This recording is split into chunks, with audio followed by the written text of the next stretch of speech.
ছবি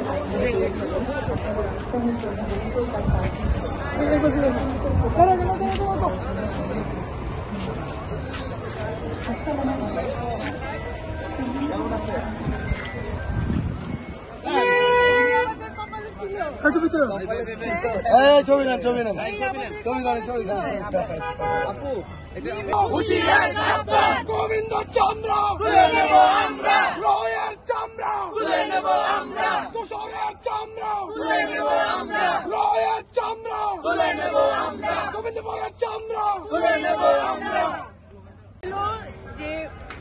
জুলাই গণঅভ্যুত্থানের পরে রাব্বীদের জীবনের বিনিময়ে বাংলাদেশে ন্যায় বিচার প্রতিষ্ঠা হবে।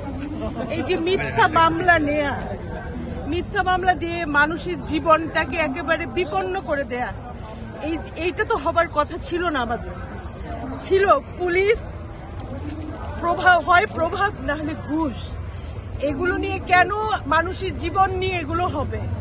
এই নতুন বাংলাদেশে তো আমরা সেটা চাই না। আমি তো ভাবতেও পারি না যেটা খুনি হাসিনার সময়ে যেগুলো হয়েছে সেগুলো এখনো হচ্ছে।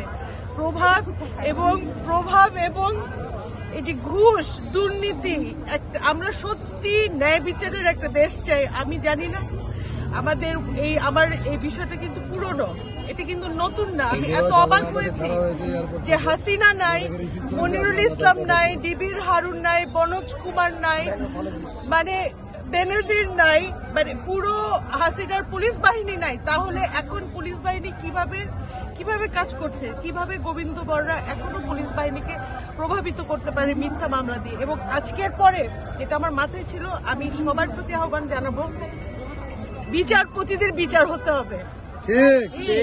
বিচারপতিদের বিচার হতে হবে। বিচারপতিরা বিচারের ঊর্ধ্বে এই বাংলাদেশে আর থাকতে পারবে।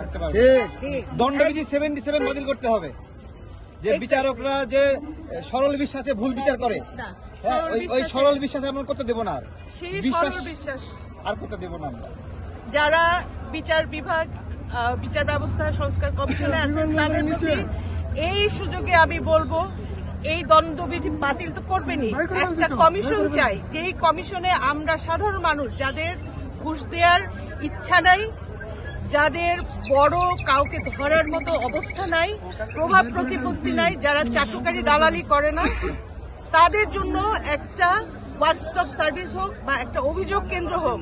সেখানে আমরা বিচারকদের বিরুদ্ধে অভিযোগ দিতে চাই যে কিছু মামলার সাদা চোখে দেখা যায় যে এই মামলার কোনো মেরিট নাই, এই মামলার কোনো সত্যতা নাই, এটা মন গড়া মামলা। সেই রকম মামলা কেন সিএমএম কোর্ট হোক, অন্য যে কোনো কোর্ট হোক, ম্যাজিস্ট্রেটরা সেই সমস্ত মামলা বিনা পরীক্ষা নিরীক্ষায় গ্রহণ করতে পারবে না। 2, পরীক্ষা নিরীক্ষার জন্য যে ডিবি, এসপি এবং পুলিশ ব্যুরো অফ পিবিআইতে পাঠান, সেখানেও তো ঘুষ বাণিজ্য চলে, সেখানেও তো প্রভাব প্রতিপত্তি চলে। কারণ ওই যুক্তি দিয়ে আমাদেরকে আর আটকানো যাবে না। আমি সবার কাছে আহ্বান জানাচ্ছি, আপনারা যারা মিথ্যা মামলার শিকার যোগাযোগ করেন। নারীর প্রতি সহিংসতার বিরুদ্ধে অনেকে কথা বলছেন। আমি শুধু বলেছিলাম নারীর প্রতি সহিংসতা বন্ধ হবে না, কারণ এটা একটা অবিচারের দেশ। এখানে যদি প্রভাব এবং ঘুষের টাকা থাকে তাহলে সেটার বিচার হয় না। কিন্তু এই সিস্টেমটা, এই ব্যবস্থাটা ইনশাল্লাহ আমরা বদলানোর অন্তত চেষ্টা করব। আগামী কাল থেকে সেটা চেষ্টা হবে। বিরুদ্ধে 5টা নাকি গ্রেফতারি পরোয়ানা আছে, একটা দেখাতে পেরেছে, তাও সেটা অনেক পরে। আর ওই যে পাসপোর্ট ব্লক করে দেয়, সেই কারণে পরে আমি বলেছি তাহলে যেহেতু আমার একটা অন্য দেশের পাসপোর্ট আছে, আপনি তাহলে সেই অ্যাম্বাসিকে আপনারা যোগাযোগ করবেন। তারপর আমি এই আপনাদের আন্দোলন সংগ্রাম এবং আপনাদের যে একটা হ্যারাসমেন্ট গেল তোমাদের, এইটার জন্য আজকে এই সিদ্ধান্তটা নিতে বাধ্য হয়েছে। কিন্তু এরকম তো হওয়ার কথা ছিল না। আমরা কি একবার এক একটা অন্যায় আর আমরা দলে দলে বাসা থেকে বের হয়ে ছুটে এসে রাজপথে থাকবো? এটি কি আমাদের দায়িত্ব? আর ওনারা সরকারে বসে থাকবেন? এটার একটা পরিষ্কার একটা হ্যাস্ত হওয়া দরকার। আচ্ছা, সরকার যে কোনো জামিন নিতে যাব না, এবং আমি বলেছি যাব না মানে যাব না। এই মামলাগুলো প্রত্যাহার করতে হবে, খারিজ করতে হবে।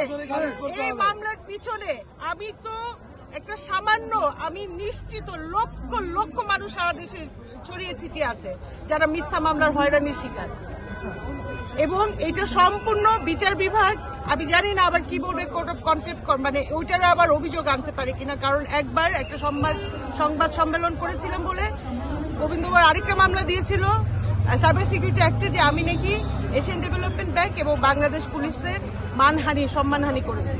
তো আজকে হয়তো আবার বিচার বিভাগ বলবে যে বিচার বিভাগে সম্মানহানি করছি না, আমরা ন্যায় বিচার চাই। এটা বিচার বিভাগের জন্যই ভালো, বিচার বিভাগের সম্মান বৃদ্ধি হবে। ভিতরে আপনাকে আসলে আইনশৃঙ্খলা বাহিনী তো অনেক একাধিক রয়েছে, আসলে কারা আপনাকে? এটা স্পেশাল ব্রাঞ্চ এসপি, ইমিগ্রেশনটা এসপি দেখে।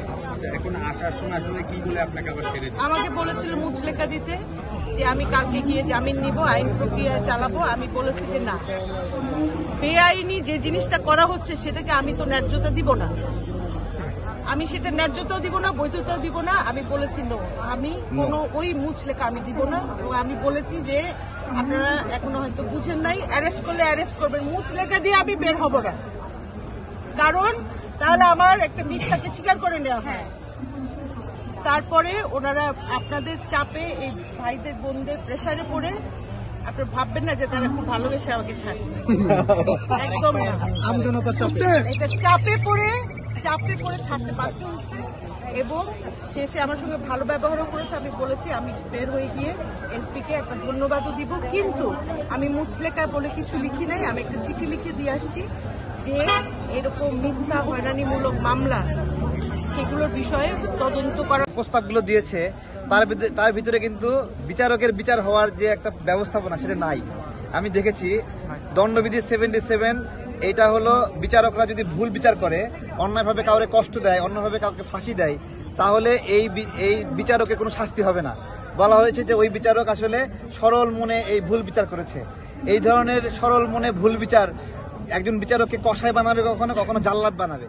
আমরা এটা বলছিলাম এটা চেঞ্জ করতে হবে, কিন্তু বিচার বিভাগ সংস্কার প্রস্তাবনা, সরকারের দেওয়া যে প্রস্তাবনা কমিশনের, সেইখানে কিন্তু এই এমসিকিউ নাই। আরো অনেক এমসিকিউ আছে, কিন্তু মূল যে সমস্যা, বিচারকরাও যে অন্যায় করে, ক্রাইম করে, ঘুষ খায়, দুর্নীতি করে, সেটা কিন্তু নাই। আজকে সাধনা আপু কিন্তু বিচারকদের এই ভুল, মানে এই সরল বিশ্বাসে ভুলের বলি আজকে। হ্যাঁ, এখন তাকে পেয়ে আপনার আসলে কি, এখন কি আপনার অনুভূতি? আমরা তো একসাথে দীর্ঘদিন আন্দোলন করেছি, আমরা এটা আশাও করিনি এই সময় এসে এই হ্যারাসমেন্ট হবে। আপনাদের বোন আসবে, আমরা নিয়ে যাব, এটাই তো আমরা আশা ছিল, কিন্তু মাঝখানে অনেকটা সময় পেরেশানি গেল। এশিয়ান ডেভেলপমেন্ট ব্যাংক, এইটা আমরা যতটুকু এখন বুঝতেছি, গোবিন্দ করের কর্মকাণ্ড প্রমাণ করে যে এডিবি বাংলাদেশে ভারতের রয়ের একটা উইং হিসেবে কাজ করতেছে। যদি এশিয়ান ডেভেলপমেন্ট ব্যাংক গোবিন্দ ধরের ব্যাপারে সম্পূর্ণ ব্যবস্থা না নেয়, তারা যদি রাস্ট্রিকেট না করে, তাহলে আমরা এডিবি ব্যাংকের বিরুদ্ধে রাস্তায় নামতে বাধ্য হব। তারা যে রয়ের দালালি করতেছে, ভারতের দালালি করতেছে, শেখ হাসিনা দালালি করতেছে, এটা আমরা মানুষের সামনে আনতে বাধ্য হব। আর আমাদের যদি ভাই বাধ্য করেন, তাহলে এডিবির কর্মকাণ্ডে একটাও আড়ালে থাকবে না। অন বিহাফ অফ 18 কোটি বাংলাদেশি, আমি কবি ফরহাদ মাজার, প্রথম আলোর সম্পাদক মতিউর রহমান, ডেইলি স্টারের সম্পাদক মাহফুজ আনাম, এই তিনজনকে খুবই স্ট্রংলি, অত্যন্ত স্ট্রংলি আলটিমেটাম দিতেছি। পাশাপাশি উপদেষ্টা মাহফুজ আলম সাহেবকে, যদি সাধনা মহল, আমজনতার দল এইটা নিয়ে পরবর্তীতে কোনো চক্রান্ত হয়, কথা দিলাম আমি পাগলা যাই দেখে নিব আপনারা কিভাবে বাংলাদেশে রাজনীতি করেন।